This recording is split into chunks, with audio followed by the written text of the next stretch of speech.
Bonsoir à toutes et à tous. Aujourd'hui, on se retrouve pour une nouvelle vidéo suite au match contre la Lumenzane. Voilà, c'était AC Milan Lumenzane, un club qui était en série D et qui a été promu en série C. C'était un match à 17h, donc je n'ai pas pu suivre le match déjà parce que je pense pas avoir les chaînes, parce que c'était un match amical à huis clos. C'était à Milanello, au centre d'entraînement. Et parce que je travaillais. Voilà, je n'ai pas pu voir le match. Alors, ça a été un match riche en buts, parce qu'on a gagné 6-0, même 7-0, mais je ne sais pas pourquoi le septième but, c'est un joueur de la Primavera qui l'a marqué de la tête. Je ne sais pas pourquoi sur les sites, genre les applications sur le téléphone et tout, ou même sur Google, ils affichent pas le septième but. Donc, moi, j'ai vu le septième but, c'est le jour de la Primavera. On va dire qu'on a gagné 7-0, même si au final, ils disent tous qu'on a gagné 6-0. Alors, comment était la formation? Déjà, c'était une formation assez intéressante. Il n'y avait pas tous les titulaires, parce que certains joueurs sont revenus il n'y a pas très longtemps à Milanello pour s'entraîner parce ils sont venus plus tard parce qu'ils avaient des matchs avec leur équipe nationale. Du coup, ils avaient plus de vacances, plus de jours de repos pour eux. Donc, la formation, c'était un 4-3-3. C'est une formation qu'on utilise de temps en temps, même si on utilise souvent le 4-2-3-1. Enfin, c'est la formation qui nous a fait gagner le Scudetto. Après, 4-3-3, ça peut être une alternative, car ça permet d'être plus offensif, être plus agressif dans la moitié de terrain adverse, faire un pressing plus haut, parce qu'il y a plus de milieu de terrain.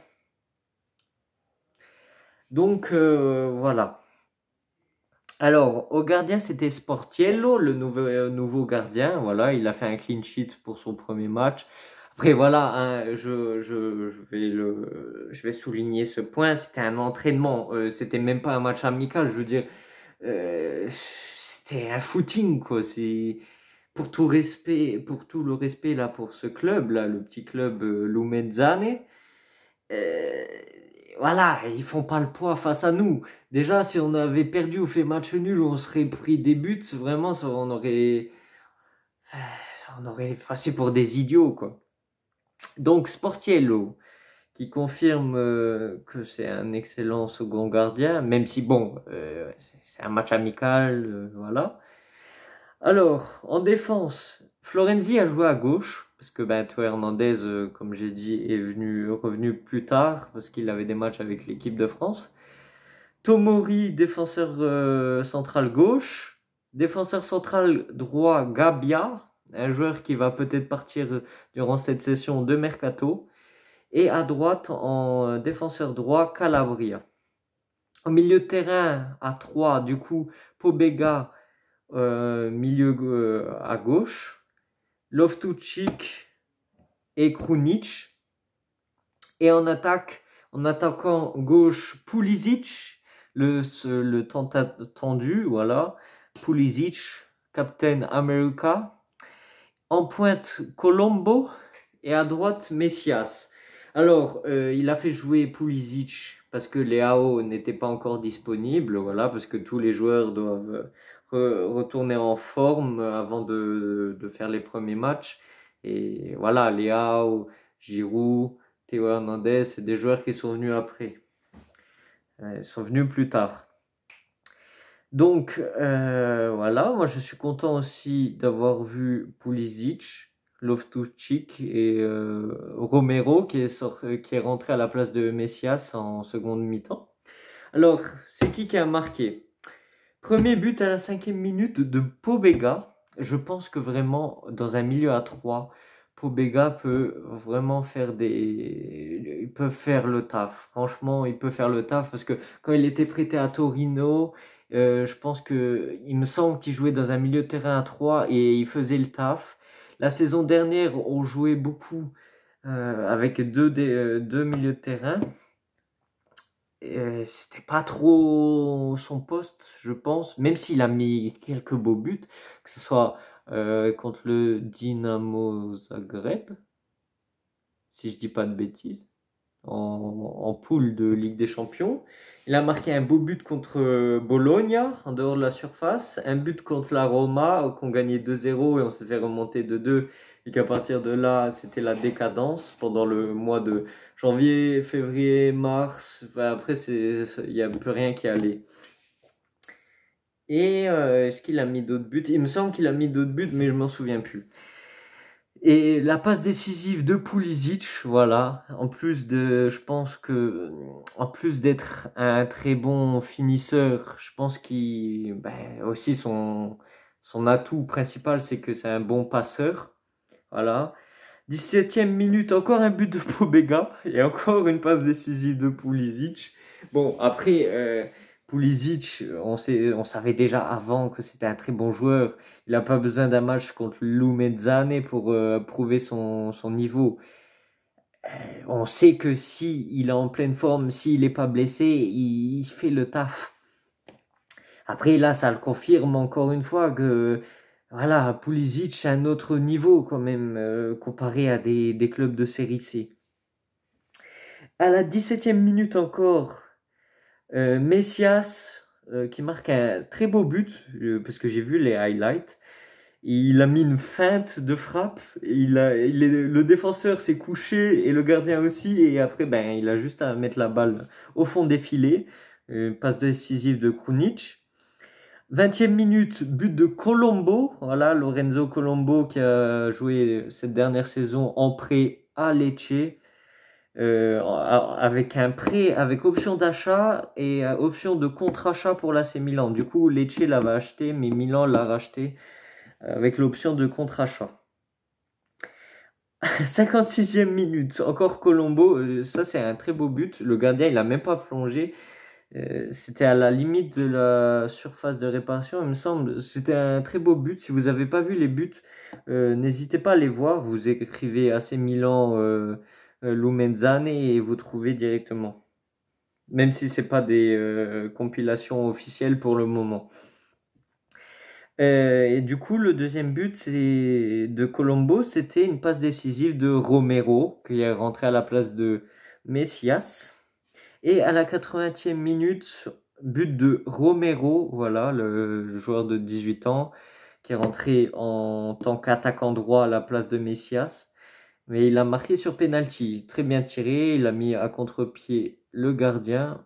Voilà, il a fait son boulot. Et après, le dernier but, c'est un joueur de la Primavera, mais je sais pas qui c'est. Inconnu au bataillon. Mais il a mis un très beau but de la tête. Après, voilà, il y a quelques joueurs de la Primavera qui sont rentrés. Et en même temps que les joueurs de la Primavera, j'ai entendu dire que Yacine Adli est rentré. Voilà, j'ai vu quelques actions qu'il a fait. Yacine Adli, c'est un joueur que j'aime bien.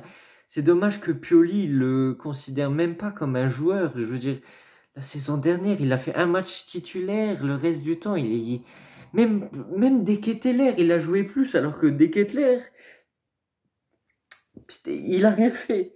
Il a rien fait. Adli, au début, la saison, durant juillet, août, durant les matchs amicaux, il marquait plein de buts. Il faisait plein de passes décisives. On pensait qu'il allait être titulaire cette saison. Et ben non, Pioli ne l'a pas fait jouer. Et je sais pas pourquoi, parce que apparemment, il estime qu'il n'est pas assez bon physiquement. Mais bon, pour un joueur comme ça, bon, même si la Serie A, c'est un championnat pour des joueurs physiques, mais pour moi, Yacine Adli a sa place dans l'effectif de l'AC Milan. Bon, après, le mercato ne parle pas trop de transfert ou de prêt de Adli. Donc ça veut dire certainement qu'il va rester à Milan. Certainement, je suis pas sûr. Mais ça serait dommage qu'il reste à l'AC Milan pour ne pas jouer au final. Aucune utilité. Donc voilà, le prochain match de l'AC Milan en match amical, c'est contre le Real Madrid, il me semble. C'est bientôt. du coup, durant la tournée aux États-Unis. Voilà, il faut faire aussi attention au mercato parce que apparemment on devrait prendre Moussa dans les prochains jours, le jeune joueur états-unien, américain, comme vous voulez. Donc voilà, le mercato bouge pas mal. Apparemment, Taremi, c'est fini. Enfin, je veux dire, apparemment, il n'y a plus d'espoir qui viennent. Du coup, ça serait bien. Comme ça, on peut enfin se focaliser sur l'achat de Chukwueze. Moi, c'est un joueur que j'aimerais trop. Après, le problème, c'est que je me dis, là, on a joué en 4-3-3. Bon, c'était un match amical. Pioli a essayé des nouvelles formations, des formations qu'on n'utilise pas d'habitude. Mais si on achète Chukwueze alors qu'on a Pulisic et qu'on joue en 4-3-3, en attaque, ça sera Leao à gauche, Giroud au milieu ou le nouvel attaquant numéro 9. Et à droite, on met qui? Parce que Pulisic, tu peux pas le mettre sur le banc. Leao, tu peux pas le mettre sur le banc. Et Chukwueze, je pense pas qu'il vient à l'AC Milan pour être sur le banc. Je sais pas. Et en cas de partie, en cas de sortie de Rebic de l'AC Milan, je pense que je sais pas comment ça se dit, le joueur du Villarreal, je pense que ça pourrait être une autre alternative, parce qu'il pourrait jouer à droite, à gauche. Il joue surtout à gauche. En tant que remplaçant de Leao, ça serait pas mal. Après, Villarreal demande un prêt avec obligation d'achat. Milan veut l'option d'achat. Donc voilà, ils ont du mal à se mettre d'accord. Mais on parlera de mercato dans les prochains jours en espérant annoncer un nouvel achat. Bon, sur ce, je vous laisse. Alors, merci beaucoup des nombres de vues, des abonnés, des commentaires que vous avez écrits sur les dernières vidéos. Voilà, la vidéo de Reinders à l'AC Milan a fait presque 200 vues. La vidéo sur que Milan veut prendre fait la chasse aux joueurs. Elle a fait 100 vues là en à peu près un jour. Donc je vous remercie, même merci à vous, ceux qui laissent des commentaires, ça fait plaisir, voilà, de communiquer enfin avec, j'espère que créer une communauté milaniste. Donc voilà, merci infiniment à ceux aussi qui se sont abonnés, parce que en un jour j'ai pris 10 abonnés, c'était dingue, et là on est à 25, hier on était à 16, 15 il me semble. Non, c'est fou. Alors, merci beaucoup. Continuez comme ça, s'il vous plaît. Partagez la vidéo à des gens que vous connaissez qui aiment l'AC Milan, comme moi je l'aime. Donc, voilà, on se retrouve dans une prochaine vidéo. Ciao, ciao.